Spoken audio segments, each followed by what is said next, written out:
देश में लागू होइथिबा जरूरीकालीन परिस्थिति को 50 वर्ष बीती जाइछि। 1977 मसीहा मार्च 21 तारीख जाए तत्कालीन प्रधानमंत्री इंदिरा गांधी देश में जरूरीकालीन परिस्थिति घोषणा करथिले। जून 26 तारीख में रेडियो माध्यम इमरजेंसी नहीं देशवासी को सूचना देथिले। जरूरीकालीन परिस्थितिर मुख्य कारण अलाहाबाद हाईकोर्ट को एक निष्पत्ति पाई होइथिबा कहा जाइछि। तेबे आज राज्य में बीजेपी सरकार जून मास 25 तारीख को संविधान हत्या दिवस रूप में पालन करुछि।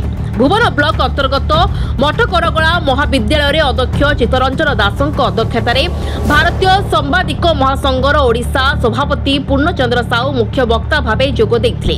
समस्त अध्यापक अध्यापिका विद्यार्थी को नहीं ए दिवसटी को पालन करा जायछि। ओडिशा सरकार उच्च शिक्षा विभाग निर्देश क्रमे आज महाविद्यालय संविधान हत्या दिवस पालित हो जाइए। ए संपर्क में छात्र छात्री मान मध्य क्विज प्रतियोगिता रचना प्रतियोगिता आदि प्रारंभ में संपन्न करा जायतिला। परवर्ती पर्याय वरिष्ठ सांबादिक पूर्णचंद्र साहू तथा अनुष्ठान अध्यापक अध्यापिका मानू नहीं एक आलोचना चक्र अनुष्ठित होता जो कि महाविद्यालय समस्त छात्र छात्री कर्मचारी जोग देते। भारत एक गणतांत्रिक राष्ट्र, संविधान यार आत्मा एवं ए संविधान सुरक्षा निमंते आम समस्त कर्तव्य रही।